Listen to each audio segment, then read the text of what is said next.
We have to have these conversations if we are going to improve our maternity care and our maternity outcomes.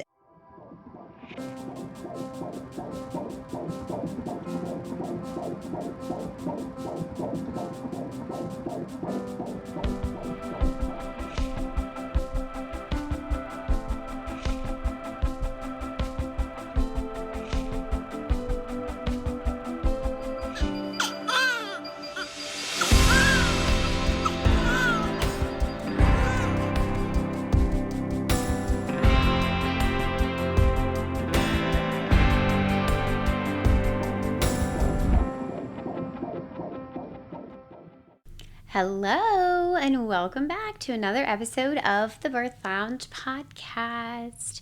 You guys, I know that making decisions around your birth can feel so overwhelming. And then once you get to a place of having made a decision, you go into your prenatal appointment or you go into labor. And then if you're faced with any sort of resistance or pushback from your hospital team, it can kind of feel like you are coming up against a roadblock or a brick wall or kind of like a WTF moment. Like, I feel so informed. I feel so confident. Why is my medical team working against me? Well, that's exactly why I have created my scripts for advocacy.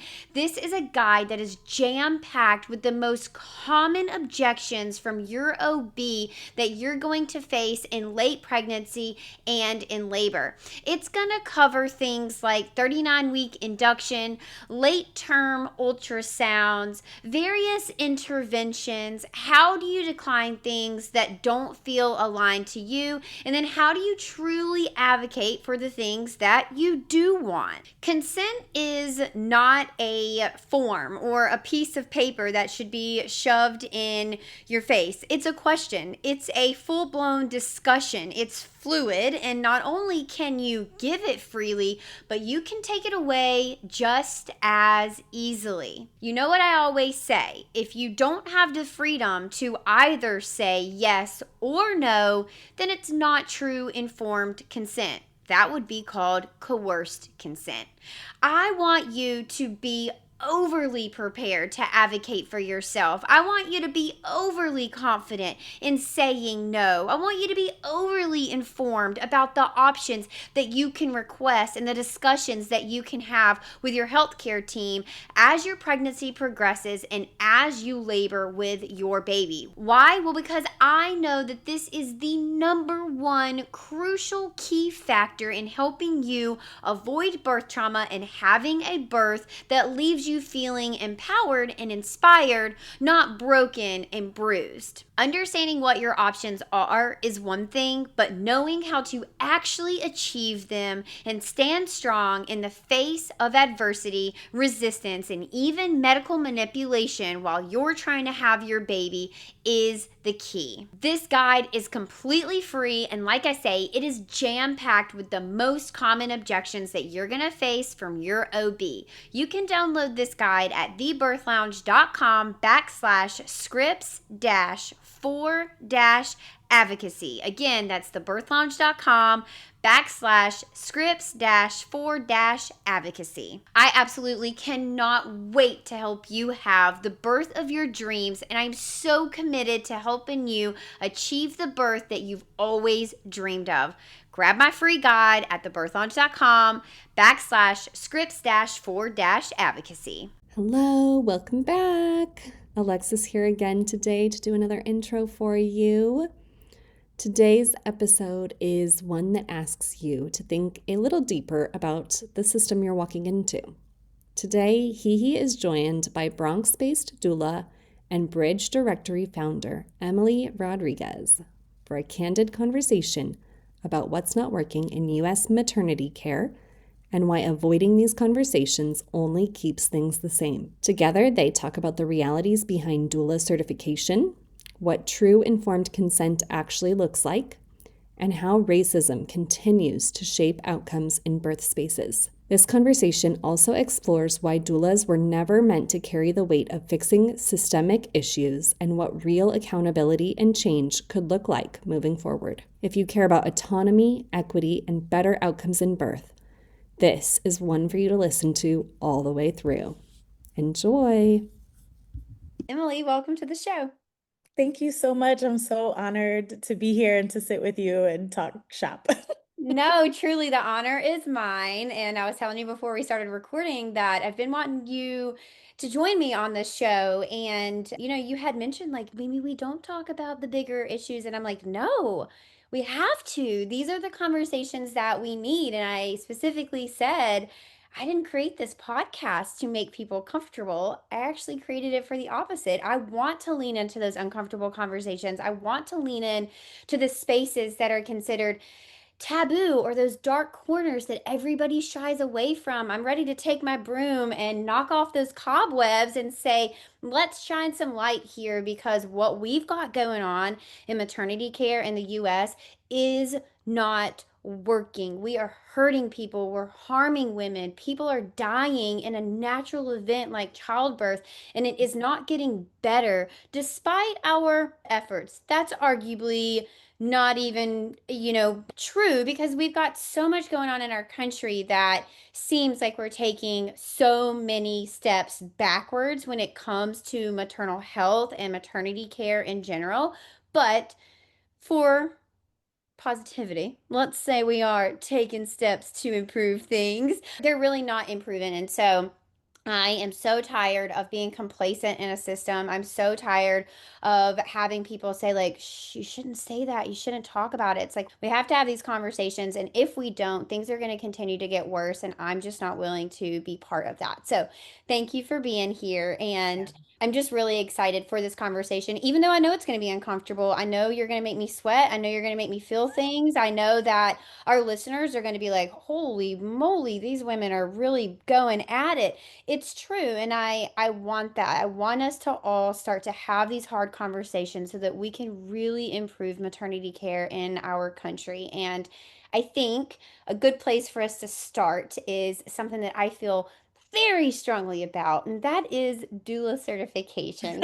So You're like, let's jump right in. literally, let's jump right into the awkward stuff. I want to hear your opinion on what do you think about doula certifications, and do you believe that doulas should be certified or be required to be quote unquote certified in order to practice?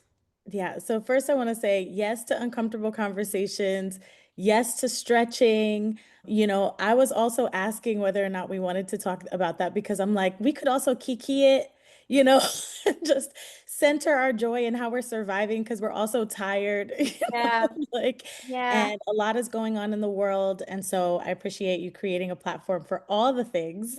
Certification. So surprisingly, even though I wanted to talk about doula certification, I am against doula certification. Me too. I figured. So I am intentionally not certified. I've been a doula for over 10 years. I am not in the business of selling back wisdom or paying, organizations for a piece of paper. The reason that I wanted to talk about it is because oddly enough, we are creating a doula certification and standardization program. And so the reason that is because I'm based out of the Bronx, New York, big up to the BX, out of New York City. And my organization, the Bridge Directory, is a platform that is trying to create a standard for perinatal health care. Right now, our standard is alive for birthing people and their babies, and that is really the floor. And so, as it pertains to doulas, it is becoming more standardized, right? Like there are organizations that are requiring certification to be able to serve our community. Those are institutions like hospitals, those are insurance companies, right? They're requiring certification, and they're making these standards without doulas at the table.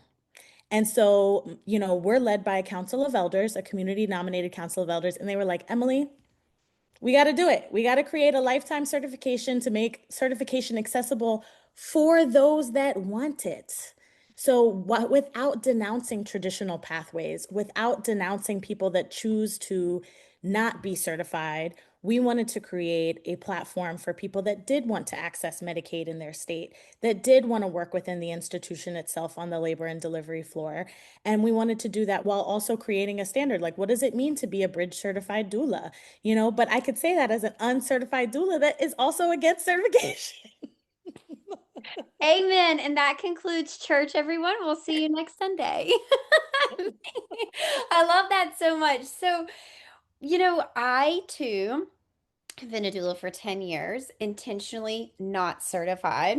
And it used to come up a lot when I was a new doula. People were like, "Are you certified?" And I'd be like, "No, I'm not. I never will be." And honestly, no offense, but it tells me that you don't really know that much about certification because all certifications are made up by different organizations. Each organization makes up their own requirements, and some of them are really high quality, some of them are really horrible quality, and some of them are literally just geez, conveyor belts into the complicit system that we have. I mean, you can find a lot of dual organizations out there. And if you are someone out there who's listening, thinking like, well, I would like to be a doula, I highly encourage you, highly, to sit with yourself and think about whether or not you want to be certified or not. I can tell you it hasn't hurt my business to not be certified and which organization you go with because it matters. It will matter on the education that you get. It will matter on how you serve your clients. It will matter on the narrative that you get about your role as a doula and the scope, the quote unquote scope that you have as a doula. It will matter on the topics that are taught to you within that training. And I just think that there's so much to be said about taking multiple doula trainings and maybe thinking about not selling your soul to a single one. That's what I've done. I've taken several different trainings. I took what served me from all of them. I left what didn't serve me from all of them. And not a single one of them can say he is certified by us. And they never will be. I never will certify with any organization because I don't work for that organization. I work for you. You hire me. You're my client. You pay me. Your outcomes matter to me. Your experience, your trauma, your past, your story, your lived experiences, your culture, your goals, all of it matters to me. And when I sign away my it's not really rights, but it is a little bit of my autonomy to an organization. I feel those chains on my wrist. I feel like I don't have true autonomy. I can no longer make these decisions for myself and for you if that organization that I'm quote unquote certified through has said that that's out of my scope or has said I'm not allowed to do such.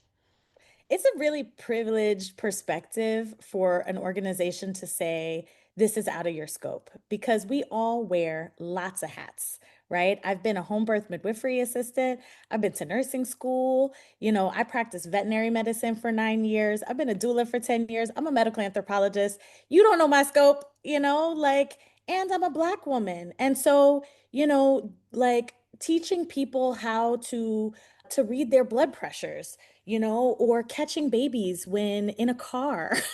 The people might say, or advocacy. Some organizations say that advocacy is out of their scope. That is absolutely incorrect. And so, I don't think that we can determine scope, but I do think that we can create a standard because there isn't one, where it's like, and also legitimize like different pathways. If you walked with an elder midwife in Uganda for 6 months, that should count towards something, not because an organization says it does, but because you learned a lot from them, your own birth experiences, like there's just a lot of pathways that we need to make sure that we're legitimizing so that they can take that traditional wisdom and ancestral wisdom and to the birth room where people really appreciate it and have actual culturally like responsive care. Okay, but not only that, but if we don't allow that, that stuff is going to die.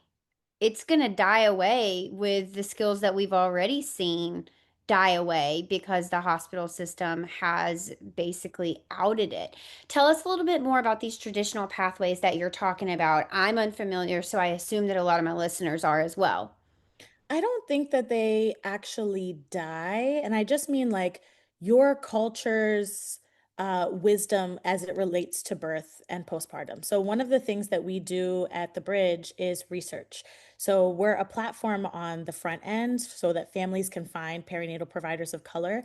But then on the back end, we do research within institutions as a community based organization to change the institution itself. And part of that is accountability and also like revolutionizing the whole experience. Like, they say within biomedicine that herbalism is not real, but then there's echinacea in every antibiotic. So it's like, no, there's lots of wisdom here that we need to start accepting and talking about. And so when we talk about and think about what we could do to change the system, like why can't we have altars in the birth room, which is something that we facilitate a lot, right? Like if a birthing person has just lost their mom, a lot of times they want to create ways to invite them in. And so that's a way that we can honor, our own traditions.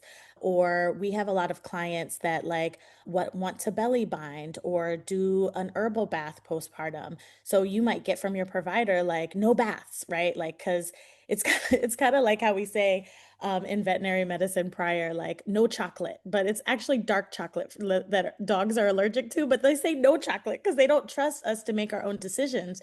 And we see that in maternity care too. It's like no baths, but actually, baths are okay if you've had vaginal birth up to your belly button, right? And so when we incorporate these traditional ways, like for our respective cultures, we actually keep ourselves safe. These are ways that we honor our ancestors and honor our bodies. This is how we clear and keep ourselves clean and warm and protected and cared for. So it definitely has space in biomedicine and can be integrated in a responsible and beautiful way. Yeah, absolutely. And I think that takes willingness on both parts, right? So it takes willingness on your consumers. So let's put doulas and families in the same category. And it takes willingness on the hospital staff's part as well to meet in the middle and for one of them to come and say, here's what we'd like to do, here's why we'd like to do it, and this is why it's very important to us. And for the hospital staff to meet them where they're at and to say, sure, that sounds great. I don't know much about that culture. I'm eager to learn, and also I'm eager to help you get it set up. Let me know what I can do to help. Yeah, that's the ideal for sure. I think that people forget that they work for them. And like they're there to help facilitate their birth and to make it the best possible birth experience regardless of how it goes that it could be. So I even push back on this idea of like shared decision making. Like, why does the provider have any power in the decision making at all if informed consent is actually happening? Wow. Okay. Tell me about it. Keep going. Well, do you know what I mean? Like informed, Absolutely. It's like it's really not yeah, shared. It's truly up to me. That's autonomy. period. Period. So if I actually have autonomy, like you said, then you are presenting me with all the information and I'm making an empowered decision for myself and my family. Period. There is no shared decision making, but I know that that's the buzzword in the midwifery world. What would you rather see it changed to? Just simply informed consent that that provider shared the risk, the benefits, the alternative, there's their clinical suggestion. They talked about all the things that truly provided the information, and now they're simply just waiting for consent or declination from that patient. Yeah, it's patient empowerment. It's removing the hierarchy in medicine. It's figuring out that like giving up as with any type of privilege, for providers and the institution itself to give up power and to trust the birthing person. That's it. That's it, though, right? Is that somewhere along the way, they have all, meaning hospital staff, the system, has conditioned our hospital clinicians to not trust us. They literally have no trust in us. It kind of goes back to the chocolate, dark chocolate thing. It's like you can't even trust us that once you tell us the information, to do what we will with that. And that is so frustrating as a consumer. I mean, it's frustrating as a doula to watch that, but it's super frustrating as a consumer to be like, I've lived in this body for umpteen years, and you still think you know better than I do. I think it's because obstetrics started on the bodies of Black women in slavery without consent or anesthesia. And that's the father of gynecology. So it's not even somewhere along the way, it's from the beginning. Mm. It has been a removal of us out of the process. And I think that, like, we have reclaimed that and are continuing to reclaim that. And the onus of that doesn't fall, it shouldn't fall on the patient, but it does, you know, like now we have to advocate for ourselves. We have to be experts in prenatal care. You know, we have to listen to podcasts like these so we can, you know, reclaim our power. But the truth is, and this is why I think they do it, is because the power has always laid with us. And you know, we when we tap into that power, I think we're really unstoppable. And I think that's what scares them. I was just about to say that must be so scary. It must feel very dangerous to them to think like, oh my God, if these women realize the power that they have, Yeah. we're shit out of luck and we are upstream without a paddle. Oh, yeah. Especially in this political climate. I think if people knew the power that they have, and they get a taste of it in childbirth and they're like, oh no, you can't tell me nothing. I'm so excited for you, by the way, to, to give birth, to enter this ceremony, because the old you is gone, and you get a new HeHe that's like improved and better and a mom. And you know, I can't wait to speak to you on the other side of that.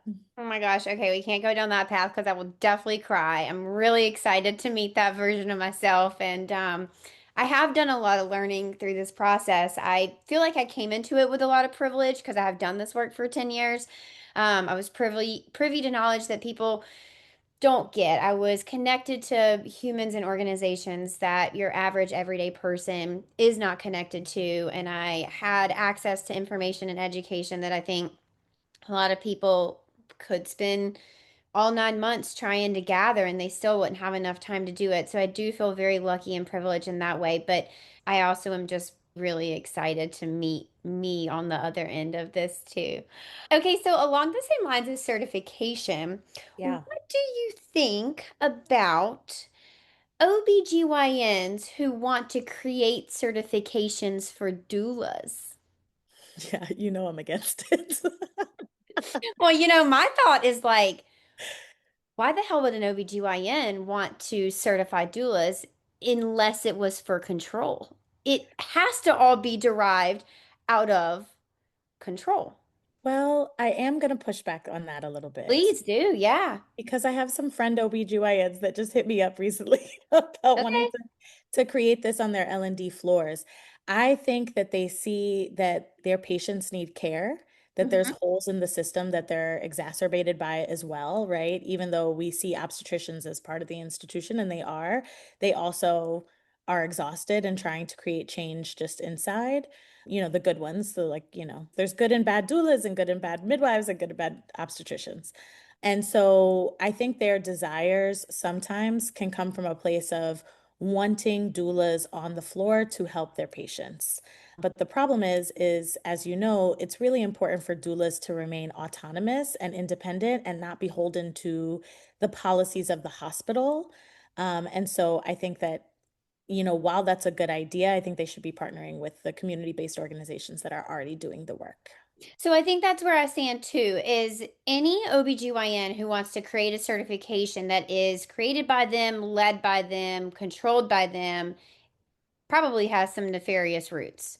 Now, if you have an OBGYN who says, I want to create this with our community and or I'd like our community create this and I will just help platform it, elevate it, spread the word. Fund it. Now, that is an OBGYN who truly believes in doula care and improving access and truly is about bridging the gap. And I think that a lot of times that can be missed in the conversation is what is the motivation here? And I think you sometimes have to really peel back a lot of layers of the onion to get to the root of, is this about money and control, or is this truly about access and improving outcomes? Yeah, and also I believe that a doula is a band-aid in a system that is failing us. And we're a pretty band-aid. We look really good. We have statistics that show that the impact of our work is super important, but it takes away from the accountability of the institution itself to change, you know? And so I'm seeing a lot of funding go towards doulas, which is great. A lot of like, we need to, especially in New York City, they created a doula initiative. You know, it's all about the doulas right now. We're definitely in vogue. But I think that, you know, it's important to like, okay, so now we've created a doula workforce. What's happening inside these labor and delivery floors to make it safe for us, right? How are we keeping ICE out? Right? And protecting undocumented doulas and undocumented families, right? Because it goes on both ends. And then, you know, like how are we creating change and accountability within the floors to not just have a doula reduce your cesarean rates, but what are you doing internally to reduce induction rates and cesarean rates and, you know, episiotomy rates and actually practicing evidence-based information?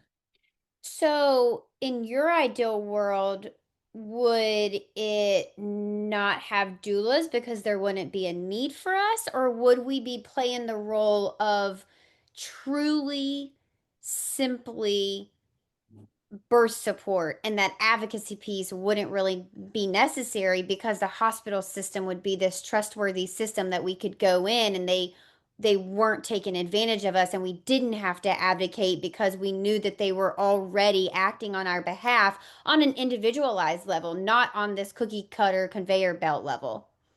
I think that's tricky and layered. You know, we definitely need a revamp of the system. It's hard to say we won't need advocacy when, you know, our healthcare is monetized. It's a business. So I don't know if we can get there, but there are a lot of things that we can do to change the system.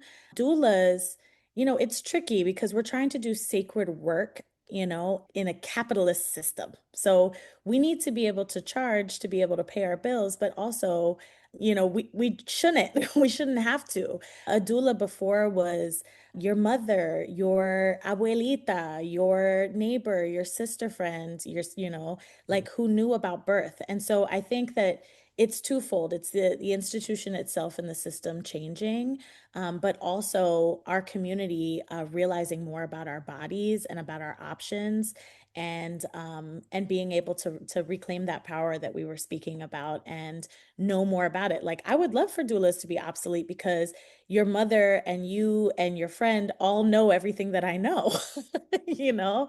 But I do think birth support is really important and is a birthright for whoever wants it. Yeah, for sure. I hope so deeply and so badly that one day you don't have to go out and seek a doula. They're just like everywhere. You just know, like, oh, I'm pregnant. Okay, I wonder who my doula is going to be. It's not going to be, can I find one in my area? It's not going to be, can I afford one? It's not going to be, is the hospital system going to quote unquote allow me to have a doula? It's just, oh, I'm pregnant. Okay, I need to look for a doula. Like, you know, it's like guaranteed access. It's guaranteed they're in your area. It's guaranteed that they're going to be accepted as not only part of the hospital system, but part of your care team, a crucial part of your care team, not an additional support person that, you know, pat you on the head. Oh, sweet little doula. No, like truly, like it would be odd for you not to have a doula. That's the world that I'm looking forward to. Absolutely. And until then, we just create solutions to the Mhm. problems that we're most proximal to in our community. I mean, the reason we created the Bridge Directory is because people were calling me up and they were like, I heard through the grapevine that you're a Black doula. And I'm like, through the grapevine in 2018 at the time, that's an awful way to find doulas in your area to hopefully have a doula that looks like you, that understands you, and that can advocate for you in the system. So we created the bridge so that people can find perinatal providers that are culturally competent, that are vetted by us, that take their insurance, you know, that are in their area. So if someone's looking up for a mental health therapist in Queens that speaks Creole, they can find it. Yes. Oh my gosh. Okay, you guys, as always, we'll link these, resources in the show notes, but check them out if you're looking for someone who is, looks like you, speaks your language, has lived your same lived experiences, and understands where you're coming from. This is awesome. Okay, I do have one last question on the topic of certification. So Yeah. I have this big dream, and funny enough, I was going to start tackling it this year, and then this baby happened unexpectedly. And this universe said, not this year, he. How about you create a different kind of life? And I said, okay, universe, I will. And so I have this grand idea to create a board certification for doulas, and it will honor all of those traditional paths. There will be no prerequisites. It is simply a competency test, but I need a better word. As you can see, it's still in the works. I am looking for a way to do what it sounds like you're doing, is just to guarantee that this doula is honorable and educated and going to provide safe care for people. And I've chosen the words board certified because I believe it is a way to get our foot in the door in the hospital system. When you say board certified in the hospital, automatically those doctors sit up a little straighter and you see them like straightening out their white coat, like, oh, you're board certified? Yes, I am. But what it doesn't include, that a lot of certifications include, are those prereqs. And you have to do this or that, or you have to take this specific path. If you have been an uncertified doula for 10 years and that's what you've been doing, and you can sit for this board exam and pass it, I think you should be board certified. You Yeah. mentioned earlier if you have walked with midwives in a different country for 6 months and you think that you can sit for this board exam and pass it, I think that counts as board certification. For me, it hits a couple of different good targets. It equals the playing field with language, verbiage in the hospital system. It gives and honors different pathways of becoming a board certified doula. And it also doesn't strap down doulas in their autonomy. So there is no code of like what your scope is. Once you're board certified, we won't be telling you what you can and can't do. It's simply to say, yes, they have this knowledge. Yes, they have this, I guess, ethical education. Yes, they are culturally competent. Yes, they are safe. And I would love to have a component of understanding different medical scenarios and situations so that doulas can truly be in the hospital system and not interfere with care, which I know is never our goal, but we do know, and we have to recognize, it goes with the uncomfortable conversations, that if doulas don't know enough, they can sometimes interfere with care unintentionally, but we all have heard the stories where a doula just was not as knowledgeable on certain topics or in certain situations, scenarios as they could have been, and they ended up interfering with care. So that's my big idea. I'd love your feedback. What do you think about that idea? I think it's an interesting idea. I'm always grappling with using their terms instead of Okay. like reclaiming our own. I don't know, Yeah, is the answer. Like I'm too creating something that I'm like, this is so uncomfortable, but it totally. needs to come from us, but we need to also be within these systems if we want to, and like before I was just like down to print certifications because I'm like, screw this, like and now I'm like, okay, well, what does it look like for us to have a proficiency exam, which is what we Yeah. call it, And so we require 80% passing for our proficiency. Okay. And anti-racism is part of it, advocacy is part of it, cultural competency is part of it, emergency scenarios, all those things. I'm happy to share it with you, to give you some inspiration. It was co-designed with 200 BIPOC doulas, and I think that's really important too. We have an attestation that like of the people's doula that people have to agree to, and that's what I mean about like creating a standard, is because then once you create these like these standards then, or the exam or the boards, then you have to also think about accountability, like what happens when we do harm, because we're human.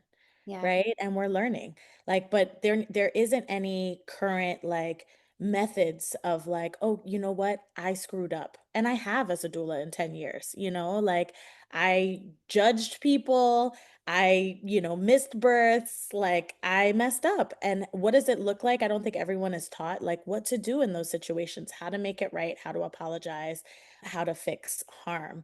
And so, as we are leaders within the birth world, I think it's really important that we also talk about accountability as we build these like exams and pathways for people that want them. Yeah, oh my gosh, I could not agree more. And look, we all screw up. That's human, right? To think that you'd have a perfect track record is really kind of silly. It's like not human to be able to do that. I'd be way more skeptical of someone who's like, I've never messed up. I'd be like, okay, you are a maniac. You something is wrong with you if you've never messed up ever. Yeah.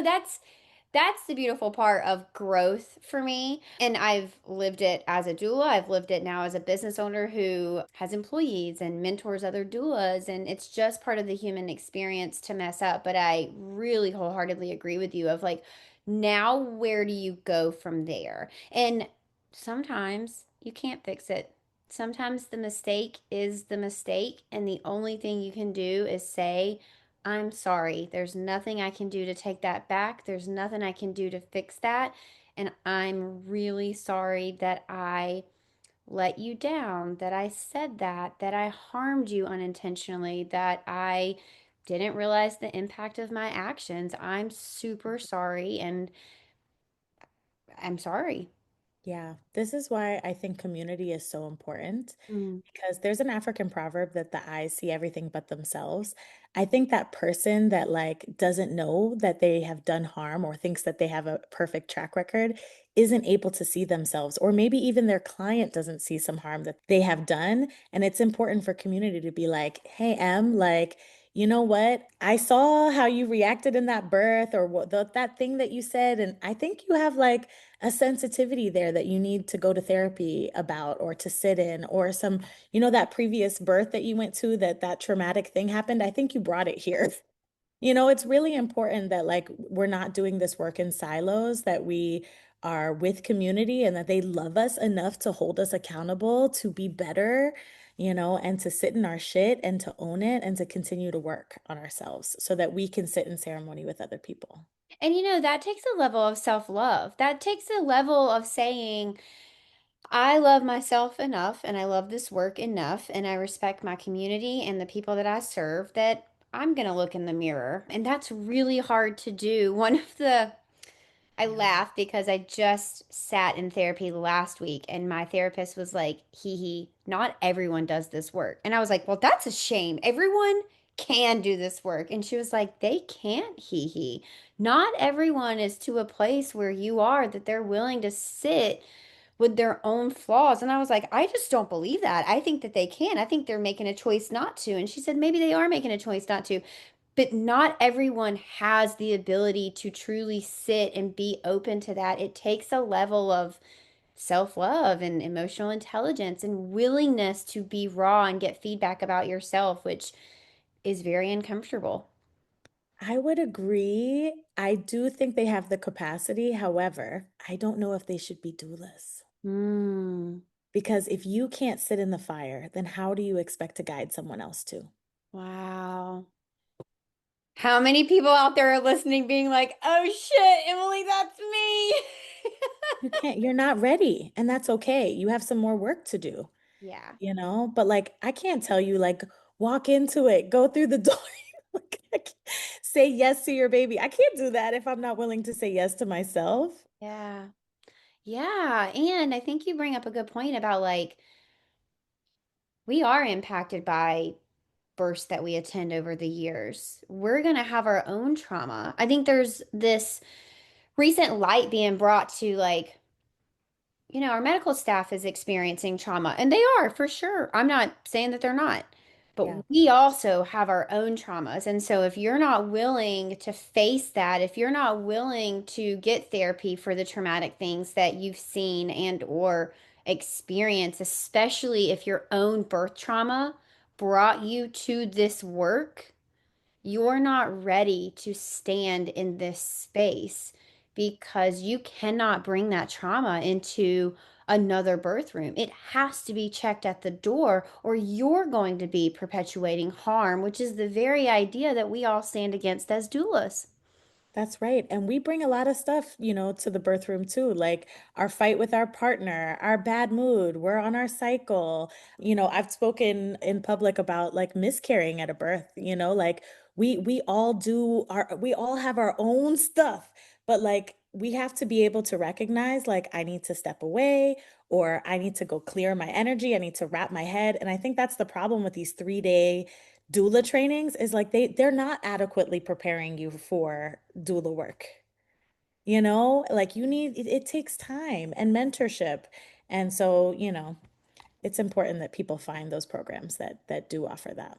Look, I've been at this for 10 years and I still know that there's so much I don't know. There are still so many doulas out there who are much more wise than I am. And there are still people out there who I would kill to just sit for 30 minutes with them and be able to just be in their presence and hear their wisdom and what they've learned, and to have them bestow upon me the things that I need to know to be a better doula and to serve our communities better, and to help elevate doulas. I almost think that this is lifelong work, right? I don't know that you'll ever know everything that No. there is to know. And that kind of goes back to your point of working in communities and being receptive to feedback from your community. Absolutely. They sharpen our character, Yeah. like, and they help us to grow. And so, Mhm. right now, like, I'm not taking very many births, like, because I'm leading other initiatives and organizations and trying to fill in these holes in the systems. But I don't think we ever stop being doulas. We're just dueling different ways. I've said that ever since I got pregnant. It's like I'm not taking births right now, but I'm certainly doing other aspects of my business and my life and people in my life. And yeah, no, once a doula, always a doula for sure.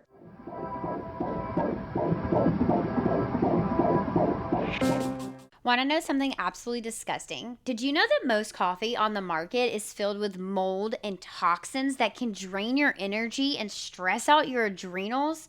No wonder so many of us feel jittery, anxious, exhausted, and tearful after we have that little pick me up coffee. Honestly, this is one of the biggest reasons that about 6 to 8 months before I got pregnant, I switched to Purity Coffee, and I did a lot, and I mean a lot of research on coffee brands to find the best one. I landed on Purity Coffee very confidently because it's third party tested and certified mold free. It's also regeneratively farmed. It's also pesticide free, USDA certified organic, and sustainably sourced, which means the people who are growing and picking your coffee are actually paid an actual living wage. And they provide full traceability, which means you can check them on this. The other thing that I love is that when Purity Coffee is roasted, it's not burnt to a freaking crisp where you lose all the health benefits. And if you're like, well, what health benefits? There are actually chlorogenic acids that are actually healthy for us. You know how you kind of find the studies every now and then that are like, oh, a cup of coffee a day keeps the doctor away. Well, it's true, but it's not true for all coffees. It actually matters what kind of coffee you drink. And that's why I love Purity Coffee. I can tell you that within 1 week of switching from, let's call it Schmarshmugs coffee to Purity Coffee, I felt less anxious. I was more productive during the day. The brain fog went away. I slept better at night. And all those jitters that used to come in the early morning after I had my coffee were completely non existent. Not to mention, it genuinely tastes delicious. You guys know that I would never, ever, ever share a product that I didn't really love and really use. Also, if you follow me on Instagram, you know that I tag them all the time because it is such great high quality coffee and it is delicious. Head to puritycoffee.com and get your health focused coffee without compromise, and you can use code HeHe, HeHe,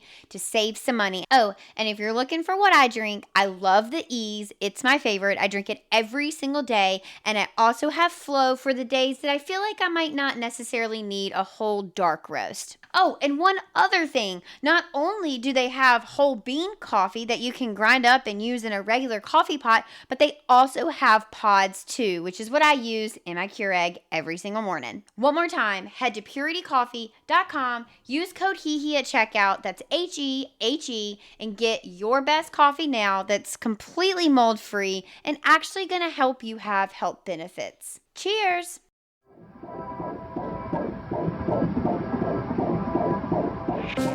So there's been a lot of attention on the potential that doulas can address in racial inequities and systemic racism.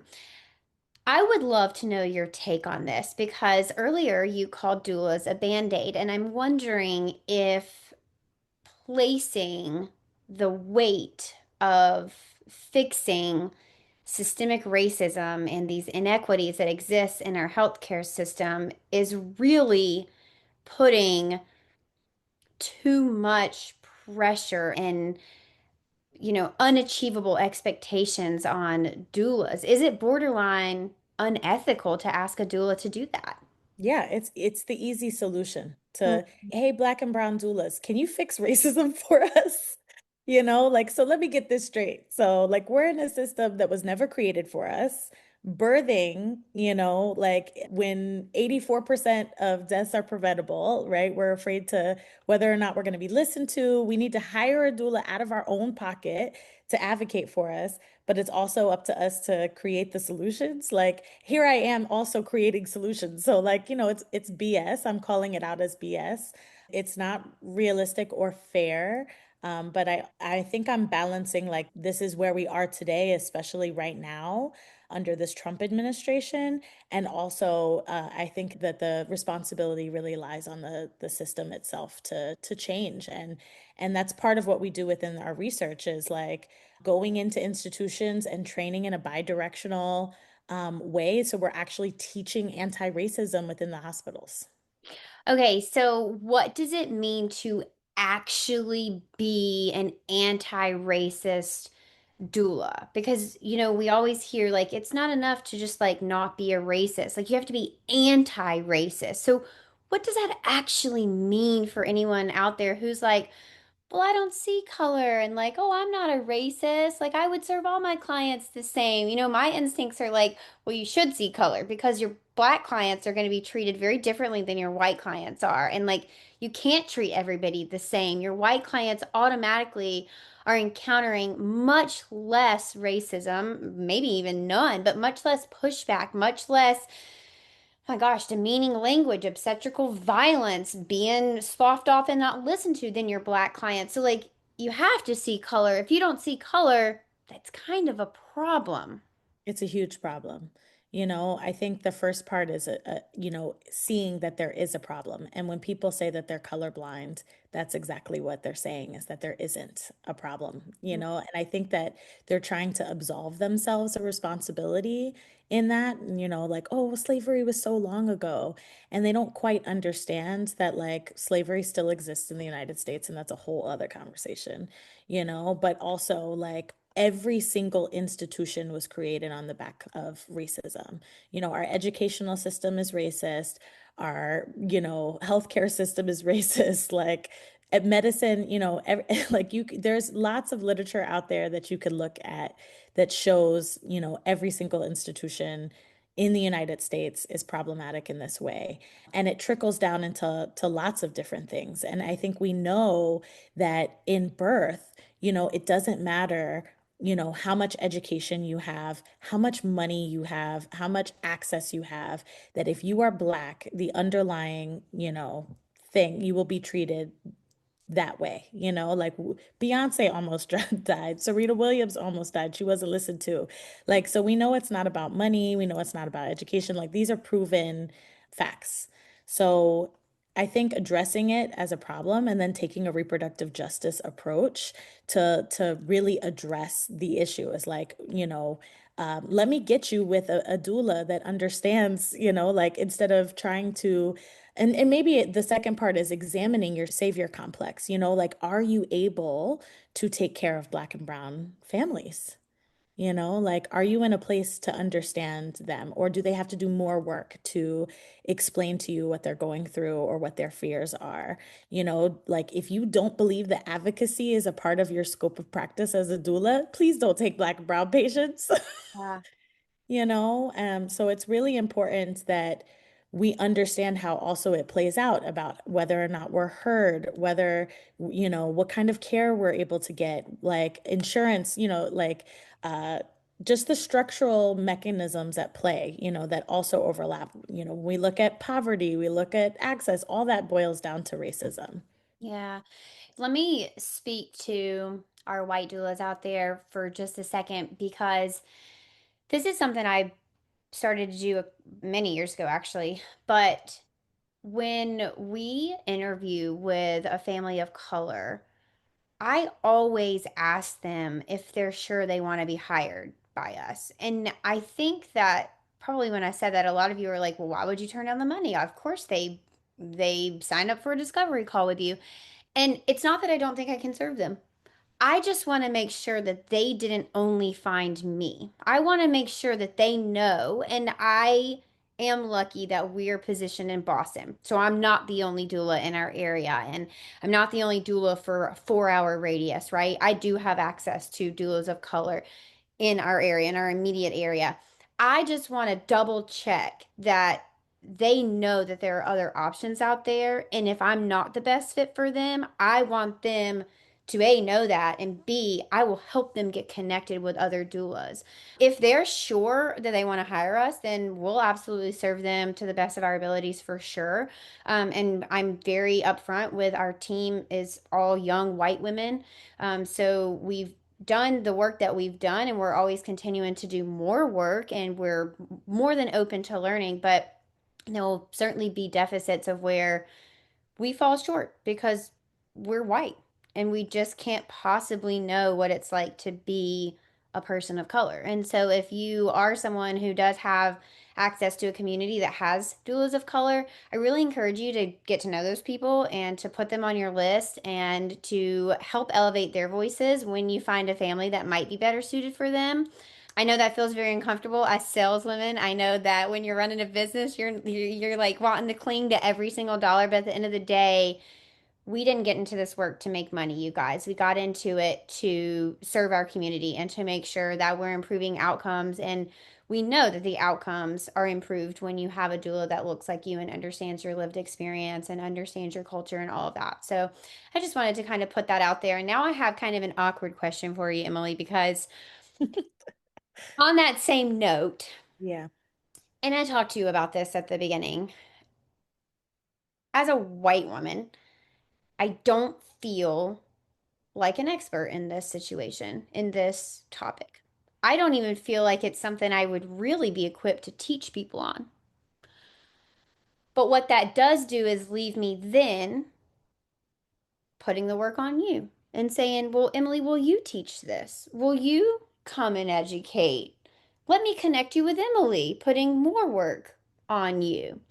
So, what is the right answer here? I don't want to be the one that teaches about this because I can't possibly know the right answer. Or maybe you say, like, HeHe, you do know the right answer, and that's part of it. Maybe it is just connecting and elevating Black and Brown voices, and that's the work that the white women need to do. I'm so confused on what my role should be because I want to elevate your voices. I want to get the word of anti-racism work out there. I want to make sure that we are addressing the systemic inequalities that we have. I don't feel like I'm the best person to do that, but I also don't want to put the work on you. So help me understand, as a Black and Brown community, what do you want to see from the white community? I think, well, I don't know if I can speak for everyone, but I'll speak for myself. I think it's both. I think that if you're going to hire a Black person to come teach, then please pay them. Because Sure. what often we see is like, oh, we love your work. Please come speak to such and such doctors or such and such doulas. And we have a small honorarium of $200. So I think paying people equitably for their work and their labor is really, really important. And I do think that you can teach it. You should be an expert on anti-racism too. Actually, I think that most of the work should come from white people. Even though that's not my lived experience, I guess I struggle because I never want to speak for Black and brown people. I never want to say, like, this is what they're experiencing, and then Black and brown people are like, what the hell are you talking about? That's not what we're experiencing at all. Well, I don't think you have to position it that way. I think you can say, this is what we know from the system. This is how gynecology was created. This is what's happening on labor and delivery floors. This is the racism that exists, in the birth room. And this is what we know plays out. You don't have to speak to like people's experiences, but you could take actual case studies, and review them. I have a lot of white friends that are great advocates, and are great doulas. And I think that like being aware of the problem and how you can be a solution to that and how you can advocate is actually super, super important. Hmm. I You need to know, do like, a better job of that. Yeah, I have definitely let my own fears of not wanting to step on toes, not wanting to misrepresent, not wanting to pretend like I'm some sort of expert on a topic that is not my lived experience stop me for sure. yeah, I mean, you don't have to say I'm an expert. You could say I'm a white woman who's in the birth world and is trying to do better. Mm, These are the books that I'm reading. This is the process that I'm going through. This is how I take care of my Black and brown families. What can I do better? You don't have to have all the answers. No one does. yeah. Thank you for that. That makes me feel seen and also gives me some good places that I can go from here. I think my approach up until this point has been to just elevate those voices and to use my platform to get their voices heard because, like I say, I do feel a little ill-equipped to speak to this topic. So, I mean, to be real, like, I have different privileges too, right? Like, I'm a light-skinned Black woman, right? So I'm also like, I struggle with this idea of like being the person that can speak for Black people or Black birth workers, right? Like, I have to examine colorism within my own identity. Also, like, as being the palatable Black person, as being the credible messenger, right? Like, I can get further because people are like, "Oh, well she's just Black enough that actually I believe her." But like the darker skinned colleagues of mine might not get the same opportunities. And so I think that like co-elevating as we climb is super important for both you and I in different respects. yeah. Oh my gosh, I don't think that I realized that. Oh yeah, colorism is real too. And so it's really important that like, as I get opportunities, on different platforms like Good Morning America, for example, I grabbed, another colleague of mine, like, or research gigs that they're like, we really want the community perspective. I'm like, yeah, but Savannah is doing some great work over here. Let me pull her in too. So it's not just white women. I think, there's different levels to this as well. Oh my gosh. Okay. Cool. I'm gonna do better at that. I'm making a Girl Scout vow right now, you guys. I'm gonna do better. I Is that promise. the vow? Yeah. The Girl Scouts honor. Were you a Girl Scout? Yeah, many, many, many years ago. I was a little brownie out there. And then what do you move up to a daisy and then maybe a cadet? I don't even know. I'm not even sure anymore. A wildflower. No, That's cool. I'm So, kidding. yeah, different communities. Yeah, for sure. Which I mean, I think the Boy Scouts and Girl Scouts have taken a turn for the worse in the recent years, but Not familiar. back in the 90s, I think it was semi-honest. Okay, so I do have a question about accountability in the system. So if we're talking about accountability when it comes to these inequities, right now there is basically none, right? There is no accountability for providers who do unjust things and do engage in racist practices. Yeah. In an ideal world, what would we be seeing? Would there still not be accountability because that would be filtered out in medical school and we stop giving these people MDs altogether, like you never even made it through medical school because you clearly are not able to give equitable care. Obviously, some people are going to slip through that crack. So then what happens with people who do go on to be a physician, and how are we actually, I guess, making this an accountable system in an ideal world? Yeah. Well, I think medical school is one of the big problems. It's not being taught. Mm. Actually, I think a lot of what's being taught in medical school is very racist, and a very problematic. And I think we need to start with educating the providers at that level. Um, you know, yeah. So as a medical anthropologist, I know that it takes us 17 years for us to follow in the hospital system evidence-based information. Let's just sit in that for a second. Yikes. So that's why, and folks don't realize we're not seeing a lot of evidence-based care happening in these births, right? And it's because we're behind, it's because, we're understaffed. There's a lot that's happening. Things like suction for resuscitations. That's no longer recommended, but boy, do we see suction, Every time. It drives me bananas. Another thing is it's actually safer and reduced rates of, infection if we're straight cathing people instead of taping the catheter to their legs for an epidural. We don't see that because nurses have 9 patients in New York City, when they really should have 3 or 4. So nobody has time to straight cath a patient every 3 to 4 hours. It's not happening, like back to resuscitation. I would love to see it be done on the birthing person instead of them cutting their form of oxygen and putting them 15 feet away to have them under lights, like there's just a lot of improvement that can be had. We talked about informed consent. The way that we approach accountability starts with actually building accountability on the floor. So one of the things that we do is post internally statistics. So like Dr. Smith has a C-section rate of 70%, for example, right?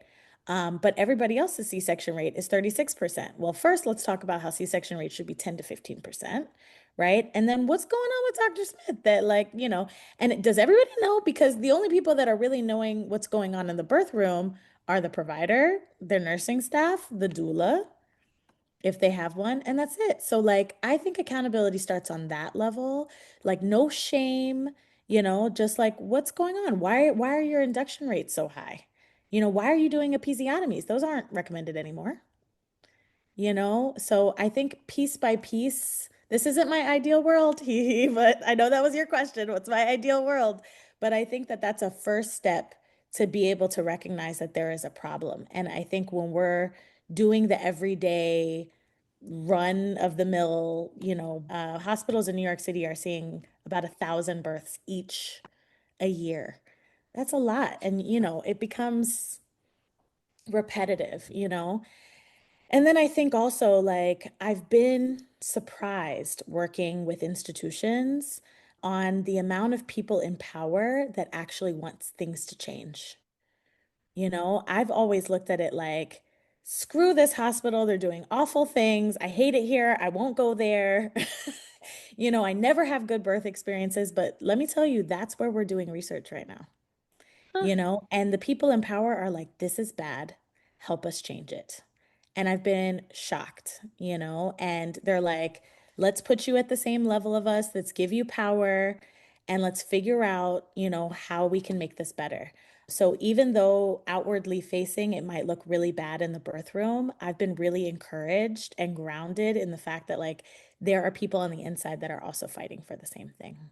Okay, so what's been the holdup? Because you sound like me. I have two hospitals in Boston that I wouldn't dare step foot in, and I joke that I'd rather literally give birth in the middle of the highway with cars zooming about rather than have my baby at either one of these hospitals. I mean, when I literally say that I refuse, I mean up front Oh on yeah. delivery calls, I tell people I can guarantee you I will not be at your birth. My other team members do attend labors there. I will not be at your birth. I do not step foot in those doors because of the way that they treat women in labor. So, what's the holdup? How come our admin on top? Because I think they get a lot of the bad rep, right? It's like, oh, well, our admin won't let us do this. Oh, well, it's policy. Oh, well, it's this, it's that. And so you have been conditioned, we have been conditioned to look up that totem pole and say, oh, well, it must be the person on the top. So if they want change and supposedly the people in the room want change, where is that disconnect happening? I think, again, it's about money. I think it's the powers that be within the institutions. And I don't know, I can, I've never been an admin in a hospital, so I can't speak to that. But I know that we're taking the approach of research. We're NIH funded. And so we have to prove that, like, with these accountability measures, with our training program, with our research, this works. Therefore, you should incorporate it. And because we're pulling in millions of dollars in this research capacity, we're able to say, like, hey, we're doing this research. And so therefore you need to listen to us because we're principal investigators and we're going to be doing X, Y, and Z. One of the things that we worked on was sepsis protocols. One of the hospitals in New York City did not have a sepsis protocol What? in place. And one of the things that was said was like, all we should do is vaccinate and, wash our hands. And I'm like, wait a minute. If C-sections cause sepsis, why don't we look at, what's happening with C-section rates and like reduce C-sections, and they're like, oh, so I think there's We like never thought about that. but they hadn't. So I think that the Crazy. disconnect is also like, we said trusting people, looking at like, how we're practicing medicine, on the labor and delivery floor, what prevention actually means. Like, medicine, biomedicine is all about attacking the agent. There's a problem, we're going to fix that problem. But they don't really look back to like how we got to that problem. Hmm. So I think that community-based organizations in research and in collaboration with institutions is paramount. Hmm. Super, super, super important so that we can break down these silos and work together. Yeah. Wow. I feel dumbfounded. I feel at a loss for words. I really do. A piece of me is like, I love that this has come about. And then a piece of me says, how are you a hospital and you're not thinking about the things that this lowly old doula can think of, right? Like the hospital system loves to portray doulas as uneducated and just these lay people and just like women off the street, your best friend, your neighbor. But then Yeah. we come in and we've got all these good ideas that not even your top people have thought about. I really struggle with that. Probably because I'm offended. I'm like, come on now. I mean, me too. I'm the first one to say burn it down. We need to start Totally. over. We Yeah. need to start over. We've got it wrong. We need to revolutionize the experience. And I think that requires, again, for us to tap into our power and to man change. Yeah. From white women. When they banned in COVID doulas being able to end or their partners being able to enter the birth room. I don't know if this happened in Boston, but in It New York, did. your partner wasn't able to come Yeah. in, your doula wasn't able to come in. It was white women that were like, absolutely not. And all of a sudden things changed. I think that this, and going back to this racism conversation, like when white women decide that this is a problem for everyone, I think there will be change that happens. It can't be a siloed problem, only for undocumented people, only for indigenous people, only for black people. Like we really have to come together for women and realize that like, this is feminism, not white feminism. Yeah, and to use the privilege that you do have. I love how you position that to say, like, you don't necessarily have to speak for Black and brown people or undocumented people, but you could say, hey, I'm white and I care about this. So you should care about Yeah, this too. Because unfortunately, not that it's fair, but it weighs more when it comes from a white person. absolutely. What happens if we were like, if my doula is not allowed in the, OR, then I'm out of here. I'm Mhm. taking my $30,000 birth and I'm going. Yeah. Like, what would happen? Like, I think it's really powerful to put our foot down and say, this is what I want my birth experience to be, period. Yeah. I mean, that's what we teach. If you are planning for a planned C-section or, you're having a discussion about having a C-section, whether it's expected or not expected, and you get the feeling that our team will not be allowed in the OR, we encourage you to say like, well, that would be a make it or break it for me to birth here. If you can't guarantee that my doula will be able to be in the OR with us, we would consider changing birthplaces. And it usually fares well for us. It usually gets us Good. to the OR. Not that you want to like, use tactics like that, but just being upfront, exactly like what you said, like this is my expectation. I expect that my doula will be able to be with me and is going to be respected as a part of the care team.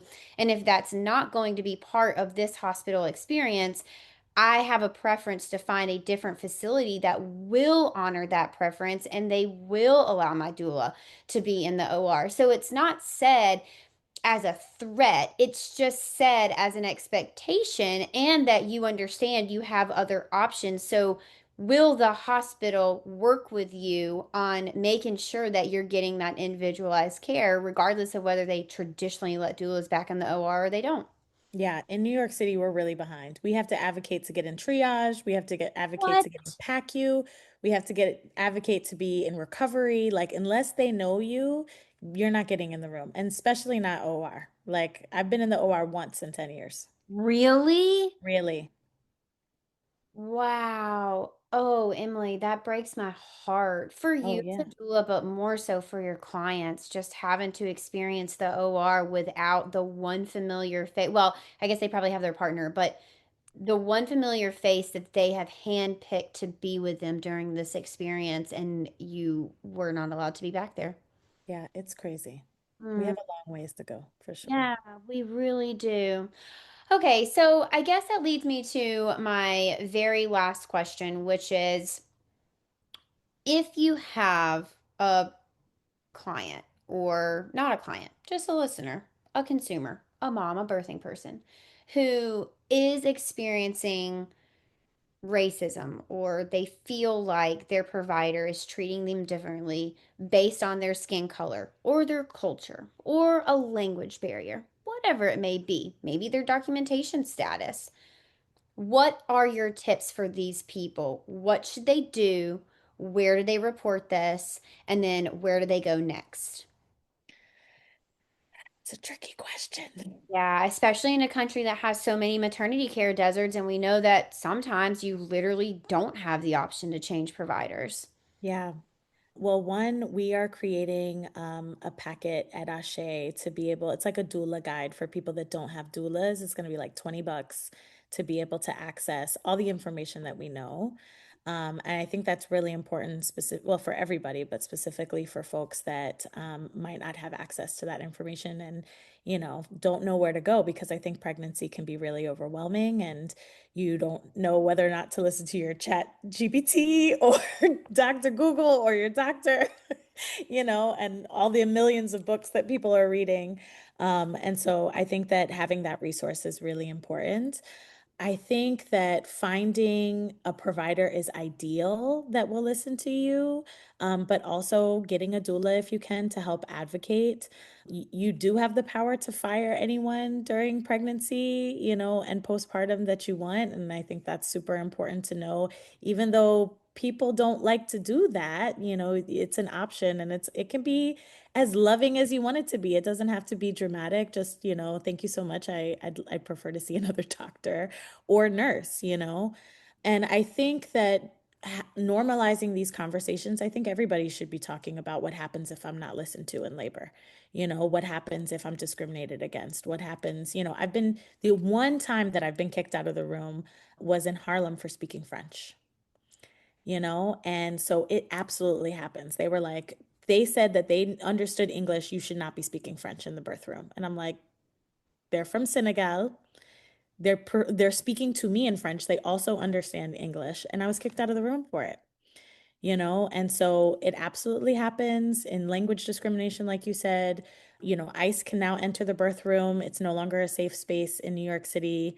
So there is no clear answer. It's doing the best that we can, knowing our rights, knowing, our options if we have, trying to seek care and to come out not just alive. I want people to feel empowered.